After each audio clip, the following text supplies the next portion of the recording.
C'est la période de la nativité. Le monde reconnaît que Dieu a envoyé son Fils sur la terre. L'Église reconnaît que ce n'est pas nous à qui Dieu a fait le privilège d'être ses bien-aimés, ses fils et ses filles. Ce n'est pas nous qui n'allons pas reconnaître cela. Et aujourd'hui, nous allons nous arrêter et reconnaître ce que Dieu a fait à travers la venue de Jésus-Christ. Il est vrai qu'aujourd'hui le monde parle de la naissance de Jésus-Christ. C'est comme si le monde se prépare pour fêter l'anniversaire de Jésus-Christ. Cela est très important. Ce matin, nous allons voir ensemble le mystère de la nativité, ou bien le mystère du 25 décembre, date donnée pour célébrer la naissance de Jésus-Christ. Dans Jean 3, le verset 17, que nous allons lire ensemble. Jean 3, le verset 17. Dieu, en effet, n'a pas envoyé son Fils dans le monde pour qu'il juge le monde, mais pour que le monde soit sauvé par lui. Alléluia. Amen. Donc la Bible déclare que Dieu a véritablement envoyé son Fils dans le monde. En effet, Dieu n'a pas envoyé son Fils dans le monde pour qu'il juge le monde, mais pour que le monde soit sauvé. La naissance de Jésus-Christ a un but. C'est sauver le monde. Et aujourd'hui, le monde reconnaît effectivement que Jésus-Christ est venu sur la terre. C'est pourquoi cette période est mouvementée par tellement de choses pour dire que nous reconnaissons que Jésus-Christ est né. Mais pourquoi il est né? Pourquoi célébrer la naissance de Jésus-Christ? Le monde reconnaît seulement que Dieu a envoyé son Fils. C'est l'occasion pour fêter. C'est l'occasion pour faire des événements de mouvement. Mais est-ce que c'est Fils qui est envoyé? Dieu a-t-il envoyé son Fils simplement pour que nous célébrons ses anniversaires? Pour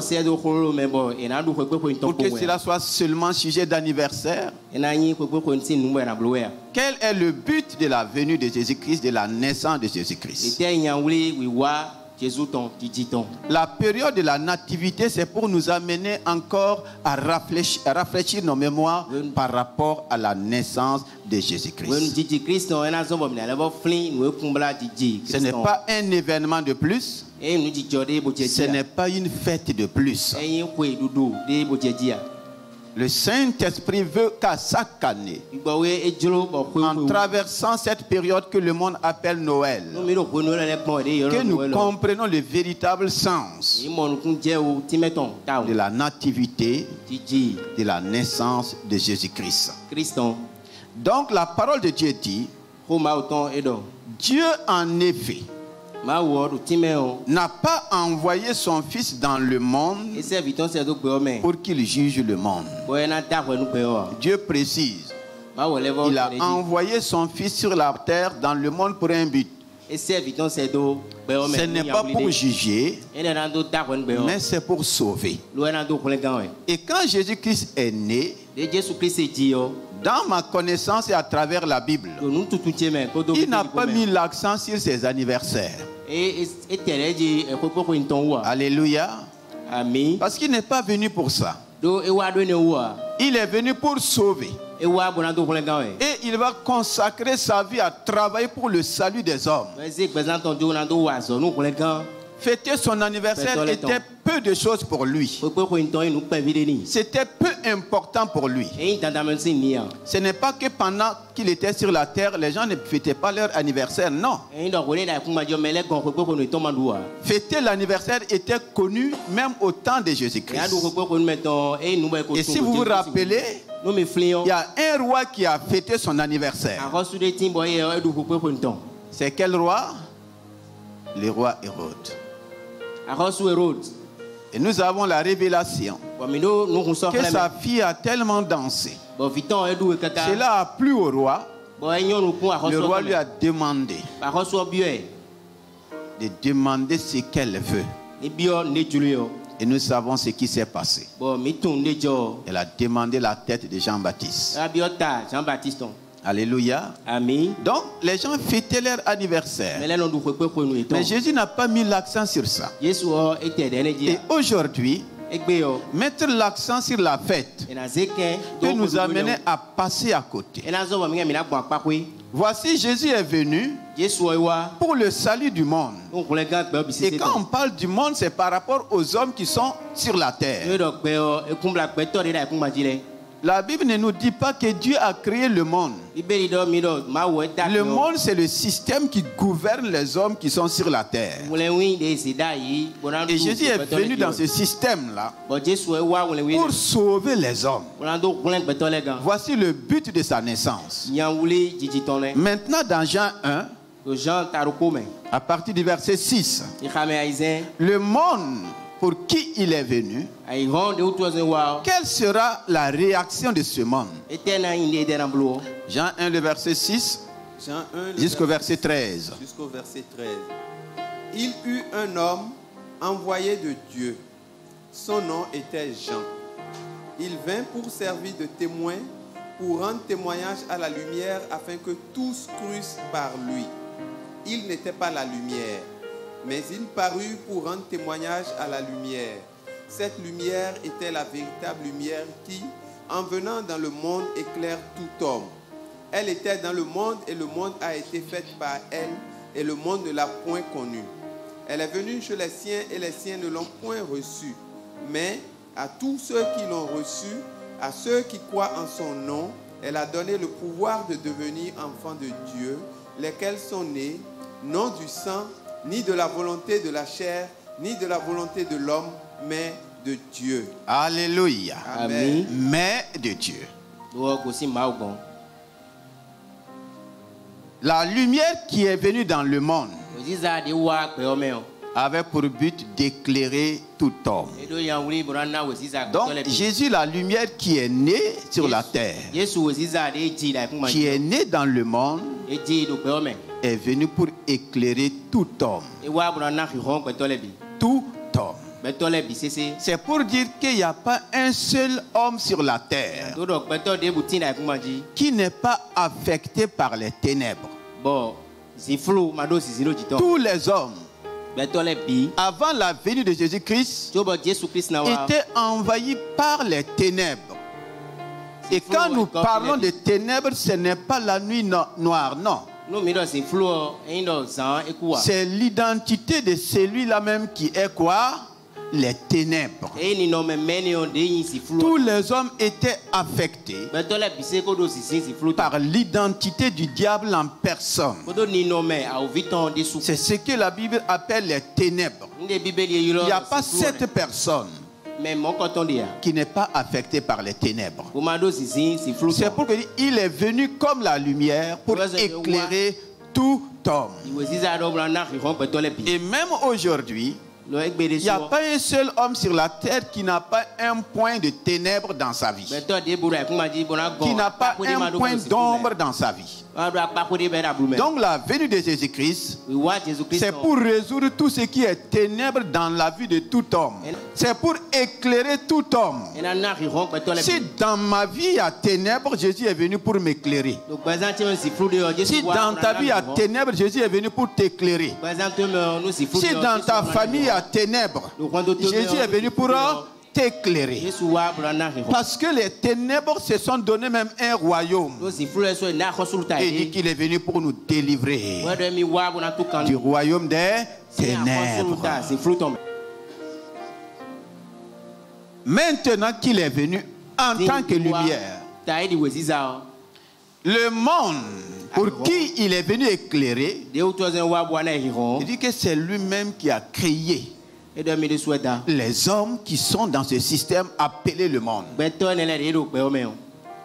Mais quand il est venu, le monde ne l'a pas reconnu. Le monde n'a pas reconnu celui qui est venu pour les éclairer. C'est lui qui est venu pour le sauver.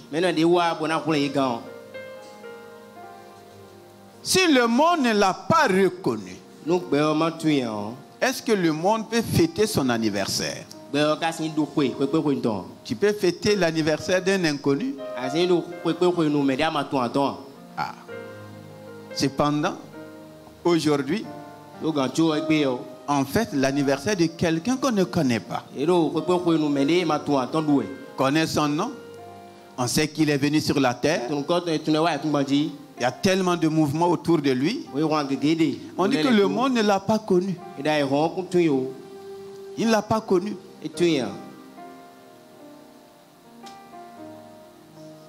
Si le monde ne l'a pas connu, est-ce que le monde sera éclairé par lui? Est-ce que le monde sera sauvé par lui? Cependant, il est né, il est venu pour sauver, il est venu pour éclairer. On dit que le monde pour qui il est venu ne l'a pas reconnu. Donc je crois que notre travail principal pendant cette période, ce n'est pas seulement l'aspect festif. Non.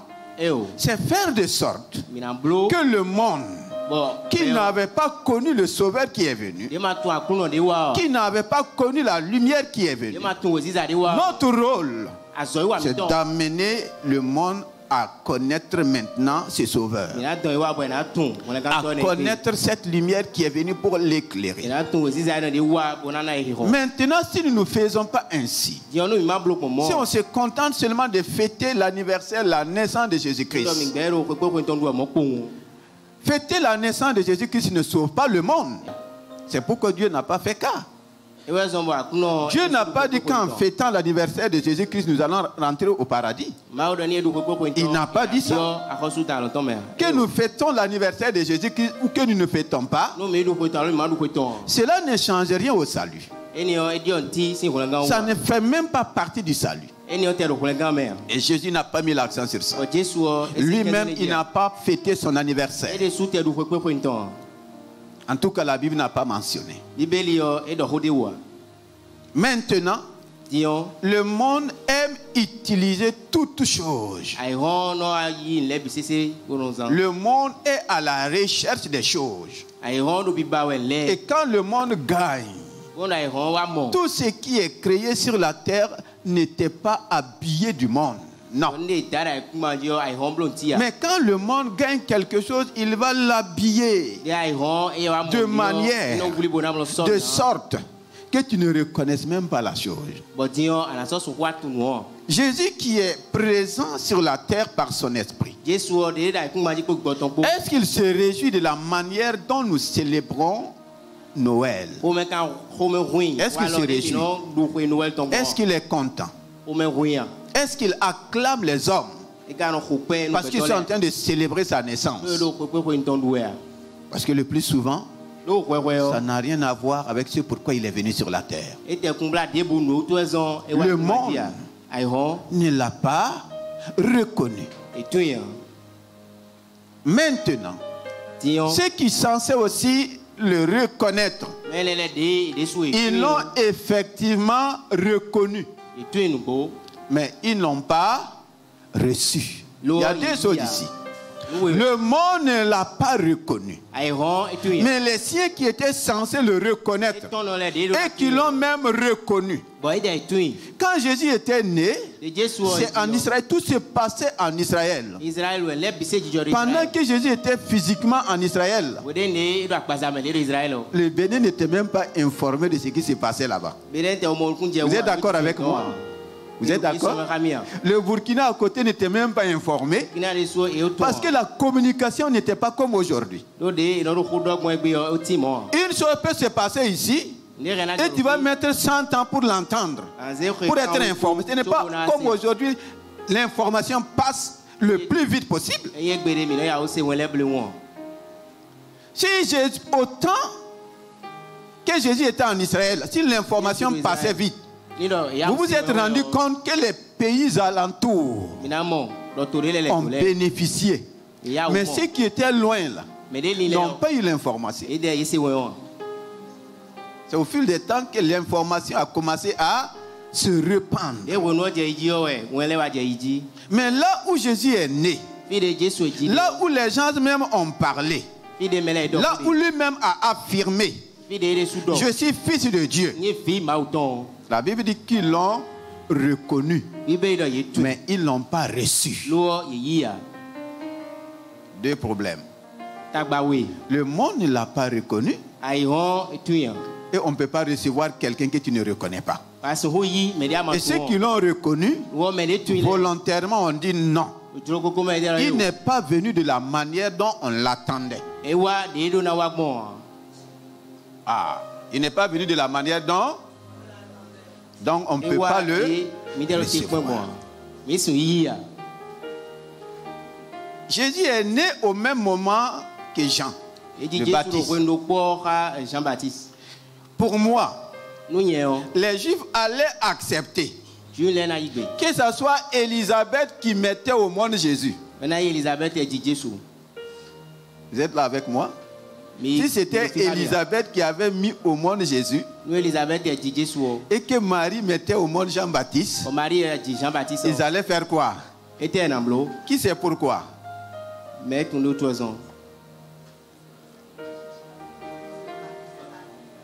Jean-Baptiste, c'est un, ils peuvent accepter que le sauveur des Juifs là naisse dans la famille d'un souverain sacrificateur. Et ces conditions étaient effectivement bien préparées. Si c'est Élisabeth qui avait mis naissance et qui avait donné naissance à Jésus, les Juifs allaient le gober. Oui, parce que c'est acceptable. Malheureusement, Élisabeth va mettre au monde Jean-Baptiste.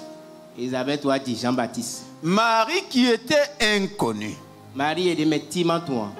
Marie qui n'était pas de leur rang. Ni Marie, ni Joseph.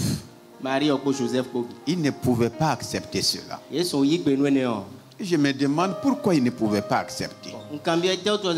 Cependant, ils ont les écrits. Cependant, ils lisent les prophéties du prophète Ésaïe. Faisons attention à la Bible que nous avons. Parce que nous risquons de devenir comme les Juifs. Comme les Juifs. Mais si Jésus naissait dans la famille de Zacharie, est-ce que ça accomplissait la parole de Dieu? Non. Ça accomplissait la volonté des hommes, des religieux, mais ça n'accomplissait pas la parole de Dieu. Parce que le Messie devrait naître d'une vierge. Est-ce que Élisabeth était une vierge? Non. Élisabeth n'était pas une vierge. Donc ils avaient la parole de Dieu. Ils avaient les prophéties. C'est pourquoi la Bible dit ils ont refusé de le recevoir. Ils ne l'ont pas reçu. Cela ne veut pas dire qu'ils ne l'ont pas reconnu. Parce qu'ils savaient que le Messie devrait venir par une vierge. Et Dieu n'a pas fait défaut à sa parole. Mais ils ont refusé. Parce que ce n'est pas selon leur attente. Ce n'est pas selon leur posture. Ce n'est pas ce qu'ils voulaient. Donc ils l'ont rejeté. Maintenant, la parole de Dieu continue et dit, maintenant, à tous ceux qui l'ont reçu, à tous ceux qui ont cru en son nom. Donc, je crois que fêter l'anniversaire de Jésus-Christ est conforme à ceux qui l'ont reçu, à ceux qui ont cru en son nom. Si je dis je suis en train de célébrer la nativité, il faut que je me rassure que j'ai reçu Jésus-Christ. Il faut que je me rassure que je l'ai accepté. Le refuser comme le monde, le rejeter comme les Juifs et dire qu'on fête l'anniversaire de Jésus-Christ, cela ne sert à rien. Dieu ne prend pas plaisir à cela. Alléluia. Dieu ne prend pas plaisir à cela. Donc, le monde est en train de fêter l'anniversaire de celui qu'ils ont refusé de recevoir, de reconnaître. Et le plus souvent, nous les chrétiens, nous pouvons faire la même chose. Est-ce que tu as reçu pleinement et véritablement Jésus-Christ dans ta vie? Est-ce que tu crois en lui? Ce n'est pas tout ce que nous allons faire comme festivité que Jésus regarde. Il regarde la vérité que j'ai de lui, la révélation que j'ai de lui. En le recevant, qu'est-ce que je deviens? Il dit à ceux-là, Dieu a donné le pouvoir. Alléluia. Dieu a donné quoi? Le pouvoir de devenir aussi enfant de Dieu. Si nous disons que nous fêtons l'anniversaire du Fils de Dieu, qui doit fêter l'anniversaire du Fils de Dieu? C'est les fils de Dieu qui devraient célébrer véritablement l'anniversaire du Fils de Dieu. Tu dois le faire.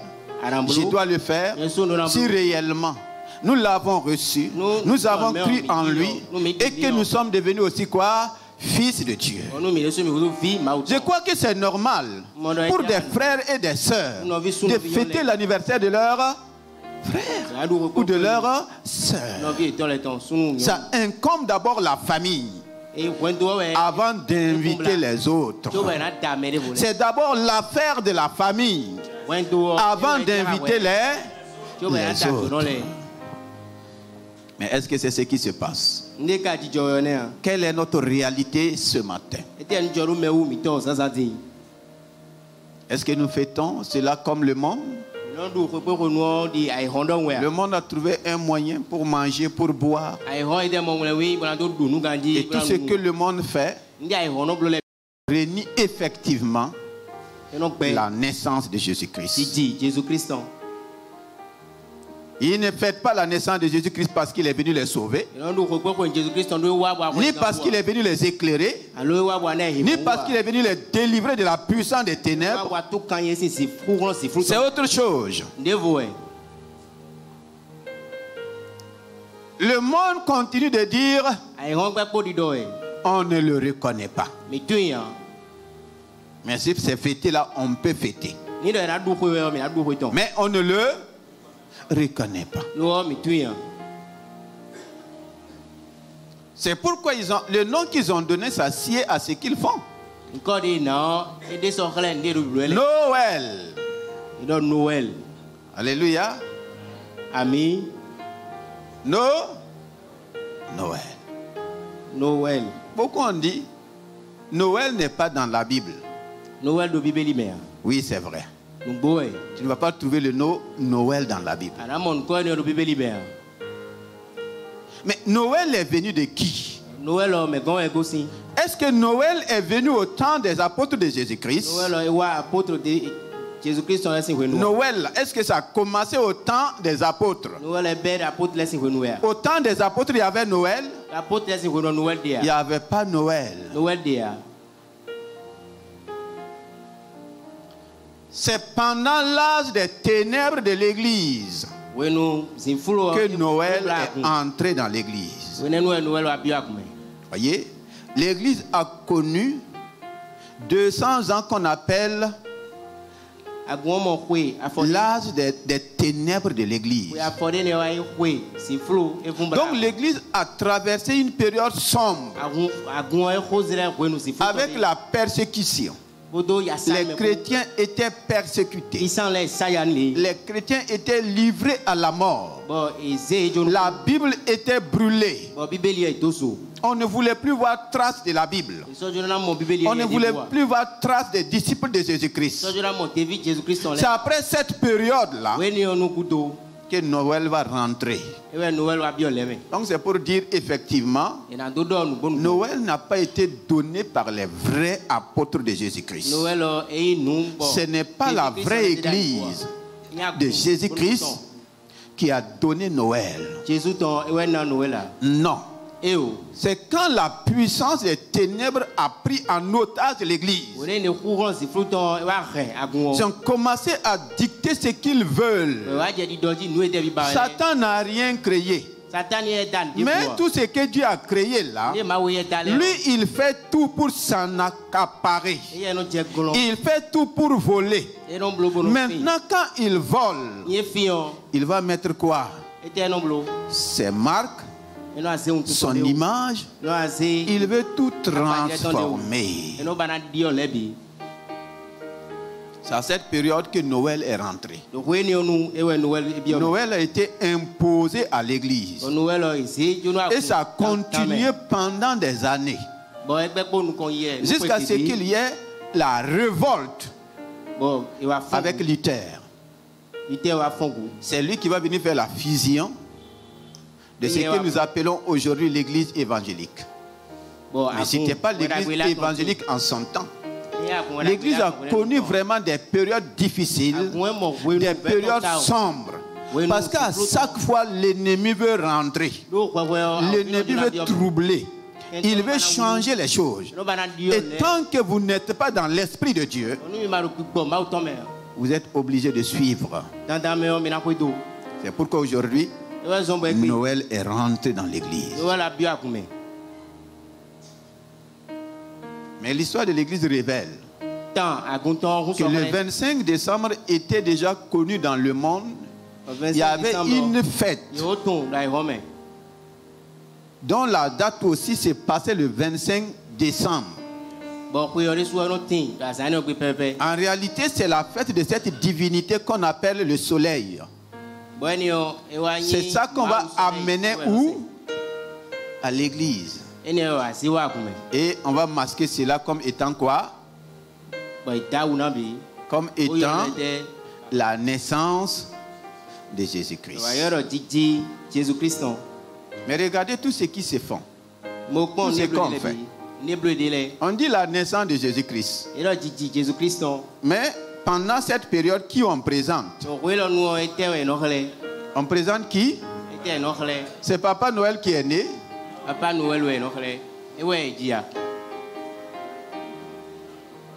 Ou bien le jour de ton anniversaire, au lieu de te montrer, on habille quelqu'un d'autre. Et c'est lui qu'on manifeste partout. Tu seras d'accord? Qu'est-ce que tu vas dire? Ce fameux Papa Noël, il ressemble à qui? Papa Noël est né au Kadi.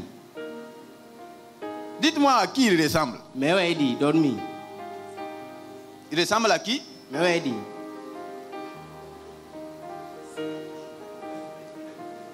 Ah. Cependant, c'est ce que nous vivons. Et si on ne fait pas attention, l'église aussi rentre dedans. Le problème de l'église, c'est quoi? L'église qui était censée donner la direction au monde, c'est le monde qui donne la direction à l'église. C'est pas possible.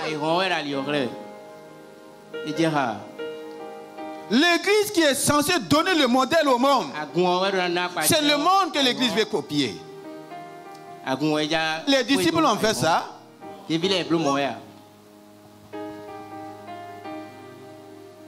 Si on parlait même de Dieu le Père, on pouvait accepter. Mais on parle de Père Noël. Et d'autres sont arrivés à dire qu'effectivement Noël, c'est la contraction de deux mots et de deux puissantes langues de la terre. Et moi je peux être d'accord en regardant le fond, en regardant la manière de faire. Je ne dis pas que tout le monde fait comme ça, mais la majorité. Alléluia. Amen. Ils ont dit que Noël, c'est la contraction de no et de elle. No en anglais, tu veux dire quoi? Non. Elle en hébreu, qui veut dire quoi?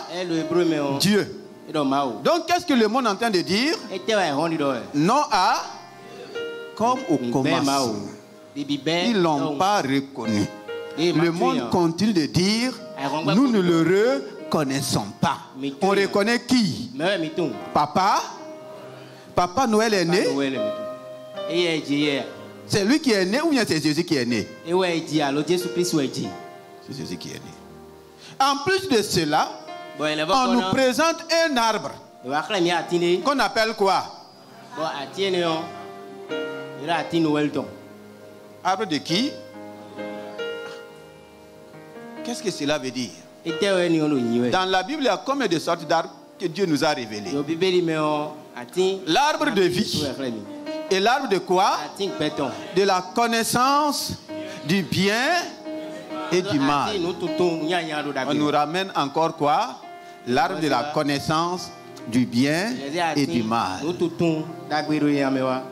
Et c'est ça qu'on brandit, effectivement, avec des fruits artificiels.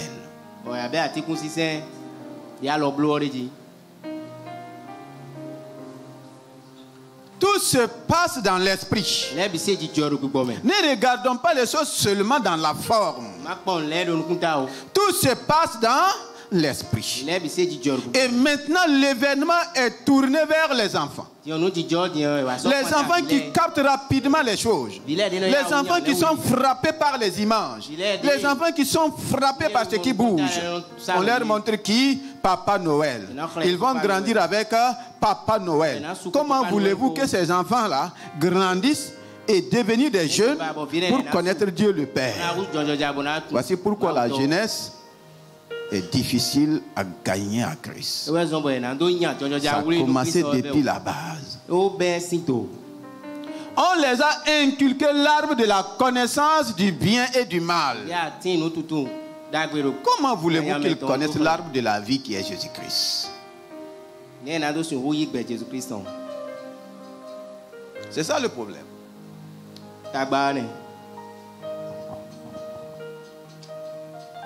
Donc le monde continue de dire quoi? Non à Dieu. Non au Fils de Dieu. Si Noël était vraiment comme le mot le dit, la naissance de Jésus-Christ, à chaque Noël on devrait voir de nouveaux nés dans le royaume. Il est né en tant que Fils de Dieu pour que toi et moi nous puissions aussi naître dans le royaume de Dieu. C'est pour faire de nous des enfants de Dieu. C'est pourquoi il dit ceux qui l'ont reçu, il les a donné le pouvoir de devenir enfants de Dieu, pour croître et devenir des fils et des filles de Dieu. Si c'est dans cet esprit que nous fêtons Noël, le ciel est heureux. Le monde est impacté. Cette période de Noël, combien de personnes tu vas inviter chez toi? Combien de personnes avec qui tu vas aller pour leur donner la révélation de la naissance de Jésus-Christ? Si nous disons il ne faut pas fêter Noël, c'est mal agir. Alléluia. Amen. De même que le monde utilise les choses de Dieu en son profit, nous devons utiliser aussi toutes choses au profit du royaume des cieux.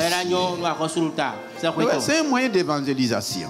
Ou bien, C'est un moyen pour annoncer la bonne nouvelle. Parce que c'est un moyen de regroupement. Tes amis que tu ne peux pas inviter les jours ordinaires, c'est l'occasion pour toi de les inviter. Je crois que ça se passe ici. Voyez? Dans d'autres pays comme au Burkina Faso, pendant la période de Noël, tu invites tes amis musulmans, tes amis féticheurs, tu prépares bien, tu les fais venir. Voyez? Parce que pendant leur fête de Tabaski aussi, ils vont t'inviter. Et le mal que les chrétiens font souvent, ah non, Tabaski là, c'est une fête satanique. C'est ce qu'on aime dire. Ah bon? C'est une fête. Si nous continuons de faire, si un musulman t'invite, il faut aller. Mais tu pars en sachant qui tu es. Dans le but aussi de pouvoir l'inviter. Mais aujourd'hui, nous ne faisons pas ça. Je ne te dis pas d'aller faire les sacrifices comme eux. Ou bien, mais tu pars avec l'amour de Dieu pour la personne, avec la considération que tu as pour la personne. C'est comme ça que plusieurs personnes sont gagnées à Christ. Ah oui, c'est comme ça. Mais si nous restons sectaires fermés, rigides, nous devenons pires que les Juifs. Dieu nous dit d'utiliser tous les moyens pour gagner les âmes à lui. Donc je t'encourage. La bonne collaboration, la bonne relation que tu as avec tes collègues de service et tout, fais quelque chose pendant cette période-là. Invite-les. Quand ils vont venir, ils ne vont pas venir parler de leur religion. Dieu te donnera l'occasion de leur témoigner ce que c'est que la naissance de Jésus-Christ. Alléluia. Si c'est ça, le Seigneur est glorifié. C'est vrai que Noël n'est pas dans la Bible. Mais le Seigneur nous a révélé que le 25 décembre est dans la Bible. La date du 25 décembre là, c'est dans la Bible. Nous l'avons vu l'année passée. Ça a été une puissante révélation pour nous. Tu sais que le 25 décembre est dans la Bible? Tu le sais? C'est écrit noir sur blanc. Dans Jérémie 52.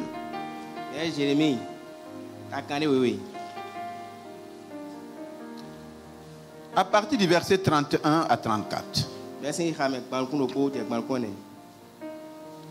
Voici dans quel esprit nous devrons célébrer la nativité le 25 décembre. Jérémie 52. Verset 31 au 34. La 37e année de la captivité de Joachim, roi de Juda, le 25e jour du 12e mois. Le 25e jour. Du 12e mois. Ça correspond à quelle date? Qu'est-ce qui va se passer ce jour? Évil-Mérodach, roi de Babylone, dans la première année de son règne, releva la tête de Joachim, roi de Juda, et le fit sortir de prison. Joachim était un roi captif, emprisonné. Mais cette date, le 25 décembre, quelque chose de spécial va se passer. Ça a été une date où ce roi emprisonné esclave sera relevé. Donc le 25 décembre a un sens profond. Un roi en prison, un roi détrôné. De roi, il est devenu prisonnier. Il est devenu captif. Il a perdu son trône. Il a perdu son identité. Et en cette date du 25 décembre, qu'est-ce que Dieu va faire? Dieu va le relever d'abord. Effectivement, Jésus-Christ est né pour relever tous ceux qui sont tombés. Tombés entre les mains du diable. Israël était tombé entre les mains de Babylone. Son roi était tombé entre les mains d'un autre roi qu'il a pris et qu'il a mis en captivité, qu'il a mis en prison. Et pour te mettre en prison, on te dépouille. Il était dépouillé totalement. Alléluia.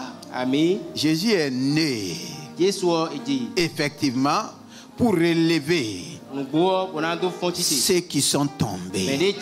La Bible dit que la tête de Joachim a été relevée. Donc Jésus est né pour relever les têtes baissées. Si ma tête est baissée, si ta tête est baissée, célébrer la naissance de Jésus-Christ, c'est lui permettre de relever ta tête. Que le Saint-Esprit le fasse pour toi ce matin. Quand le 25 décembre va sonner là, ton relèvement aussi a sonné. La cloche de ton relèvement a sonné.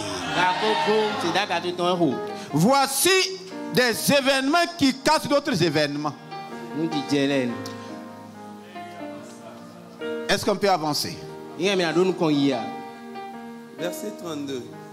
Il lui parla avec bonté et il mit son trône au-dessus du trône des rois qui étaient avec lui. Non seulement il a relevé sa tête,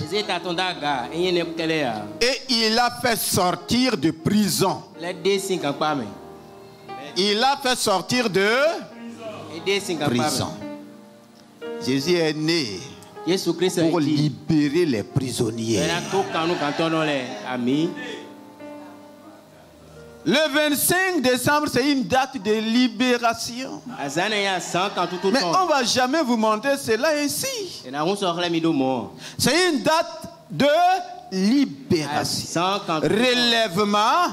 On a relevé sa tête pour dire qu'à partir de cette date-là, ton esclavage est terminé. Amen. On te relève de l'esclavage. Tu es affranchi de l'esclavage. Et quand tu es affranchi, tu ne restes pas en prison. Il va le faire sortir de prison.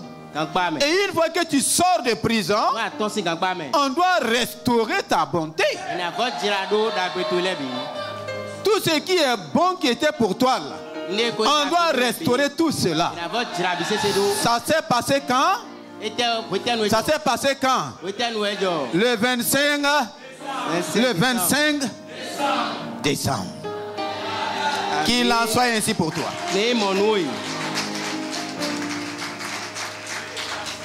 Donc demain là, la date du 25 doit être mémorial pour chacun de nous. On l'a prêché l'année passée. Mais combien se sont souvenus? Il a fait sortir de prison. J'ai dit que l'Esprit du Seigneur est sur moi. Parce qu'il m'a oint pour rendre libre les prisonniers. Le 25 décembre, ce roi n'est pas sorti. Est-ce qu'on l'avait pris pour le laisser? Tous les rois qu'on a pris là, si vous lisez les versets précédents, vous allez voir qu'on les a tués. Mais lui, on ne sait pas qu'est-ce qui s'est passé pour que le 25 décembre, tout change en sa faveur. Alléluia. Tout change en sa. Je déclare que ce 25 décembre, le Seigneur change tout aussi en ta faveur. Il change tout. Quelle que soit ta captivité, quelle que soit ta prison, quelle que soit l'humiliation, si sa tête a été baissée comme Quand cette date-là, que le Seigneur change tout. Que ce soit la date de ton relèvement, la date de ta libération, de toute forme de prison. Que cela soit physique, que cela soit spirituel, que cela soit financière, quelle que soit la prison. Quand cette date va sonner, que les choses changent, que les choses changent, que les choses changent, que les prisons s'ouvrent, que tu sors de prison et que la bonté de Dieu soit restaurée dans ta vie. Que la bonté de Dieu soit restaurée dans ta vie.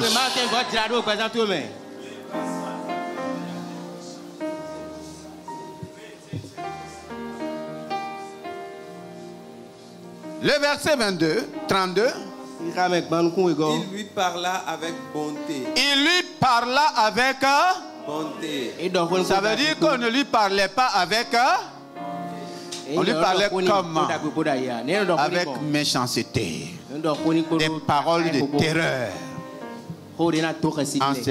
En cette date de 25 décembre, les paroles de terreur prennent fin dans ta vie. Les paroles de menace, les traitements d'esclaves, ça prend fin dans ma vie. Ça prend fin aussi dans ta vie. Au nom puissant de Jésus-Christ. Le verset 33. Il lui fit changer ses vêtements de prison. Non, la fin du verset 22, qu'est-ce qu'il a fait? Il mit son trône au-dessus du trône des rois qui étaient avec lui à Babylone. Alléluia. Amen. Comment en prison? Il faut que nous commençons à célébrer le Seigneur. On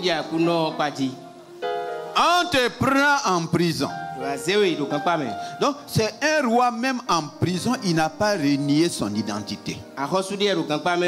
C'est un roi dont en prison il a continué à compter sur la faveur divine. Il a continué à dire que tout peut changer. Le plus quand nous sommes dans des situations, nous laissons la situation nous changer. Changer même notre identité. Comme Joseph. On l'a amené captif, mais il n'a jamais accepté qu'il était captif. On l'a amené en prison, mais il n'a jamais accepté qu'il était prisonnier.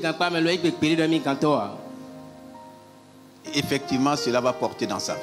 On le prend de la prison. On dit que le roi va placer son trône au-dessus de qui? De tous les rois qui sont à Babylone. Est-ce qu'on l'a amené à Babylone pour régner à Babylone? Tu vas combattre ton ennemi. Tu as triomphé de lui.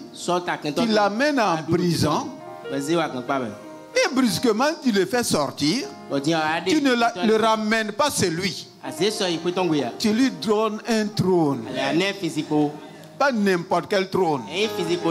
On dit qu'il a mis son trône au-dessus de tous les autres rois qui étaient à Babylone. Ça s'est passé quand? Ça s'est passé quand? Que le 25 décembre là, le Seigneur restaure ton règne. Dans chaque domaine où tu as perdu le règne, où tu as perdu le contrôle, si quelqu'un t'a renversé dans un domaine, je déclare au nom puissant de Jésus-Christ que le Seigneur restaure ton trône, relève, redresse ton trône et te positionne au-dessus de tes ennemis. Ce sont ces rois-là qui sont allés vaincre le roi Joachim. Ce sont ces rois qui sont allés le vaincre, le renverser, le mettre en prison. On le fait sortir de prison et on le place au-dessus.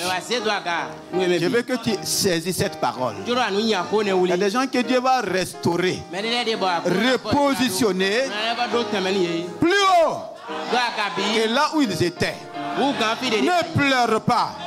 N'en veux même pas celui qui t'a renversé. Le Seigneur te prend en cette période. Il te prend en cette date. Il te restaure sa bonté. Et il te positionne au-dessus de ceux qui t'ont renversé. Si tu crois, bénis le Seigneur. Dis merci au Seigneur. Joachim n'a pas fait coup d'état pour retourner. On l'a fait coup d'état dans son propre pays. Mais lui, il a compté sur la bonté de l'Éternel. Et le Seigneur a restauré sa bonté. Le Seigneur, le 25 décembre, en célébrant la nativité, je célèbre mon élévation. Christ a été abaissé pour relever ceux qui sont tombés. Ceux qui sont tombés de leur trône, ceux qui sont tombés de leur position. Au Seigneur, tu les relèves. Tu les relèves. Tu les relèves. Tu les témoins de ta bonté. Et tu les positionnes plus haut. Tu les positionnes plus haut. Parce que tu es souverainement élevé. Tu es élevé au-dessus de tout. Au verset 33, qu'est-ce qu'il dit? Il lui fit changer ses vêtements de prison. Il lui fit changer ses vêtements de prison. Que le Seigneur change tes vêtements. Que le Seigneur change nos vêtements. 25 décembre, tu vas porter un vêtement nouveau. Un vêtement nouveau. Le roi a fait changer ses vêtements. Alléluia. Amen. Il y a quelqu'un demain, il faut bien te laver. Il faut bien te doucher. Prends une bonne douche. Parce que des vêtements royaux sont préparés. Des vêtements de gloire sont préparés.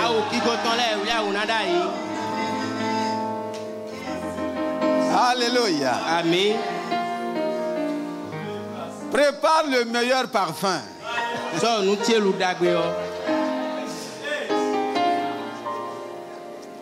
C'est ça le 25 décembre, oui ou non?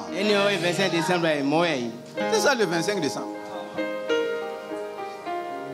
Le 25 décembre est dans la Bible. Et voici ce qui s'est passé. Il a changé ses vêtements de prisonnier. Pour dire qu'à partir du 25 décembre, ton identité de prisonnier est terminée. Ton identité d'esclave est terminée. Tu ne vas plus porter un habit avec numéro derrière. Pour dire que tu n'es plus compté parmi les... Oh, dis merci au Seigneur. Quand ton vêtement change, les autres choses doivent changer aussi. Alléluia. Amen. Quand tu te mets en veste là, tu ne peux pas marcher comme celui qui est habillé en bombard. Ça t'impose une démarche. Alléluia. Amen. Il a changé son vêtement. Donc, sa nourriture aussi, tout va changer. Tout.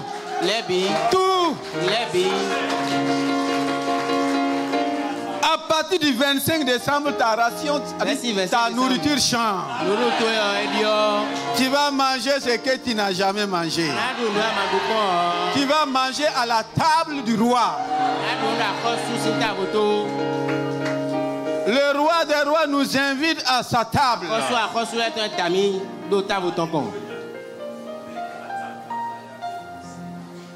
Le 25 décembre. 25 décembre. Il changea ses vêtements de prison. Et Joachim mangea toujours à sa table. Tout le temps de sa vie. Ce n'est pas seulement le 25 qu'on mange bon. Ça commence le 25. Mais tous les autres jours, là, qui mangent à la table du roi des rois.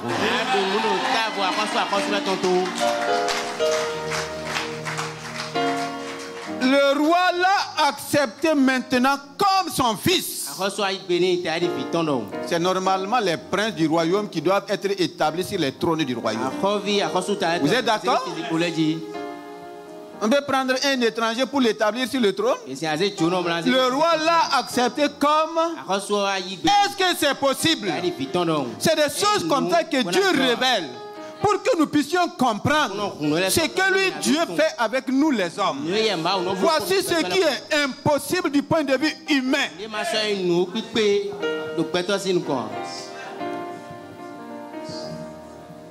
C'est vrai que j'ai fait 10 ans au Bénin.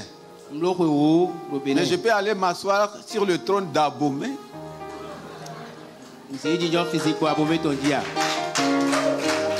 Je veux bien. Je veux. Est-ce que je peux? Vous allez me donner? Donc vous n'êtes pas généreux comme le roi de Babylone. Pour que ça arrive ainsi, c'est qu'il y a un changement qui ne dit pas son nom. Et ce changement-là, ça ne peut pas venir de l'homme. C'est Dieu.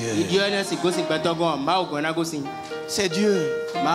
Quel que soit là où tu es présentement, crois que le changement est possible. Avec Dieu, tout est. Et ça a été possible pour Joachim. C'est possible pour toi. C'est possible pour moi. Et nous terminons. Le roi de Babylone pourvu constamment. Le roi de Babylone pourvu constamment à son entretien journalier. Alléluia. J'ai dit, si on chante ton vêtement de prison, là, tous les autres chantent. Même ton entretien va changer.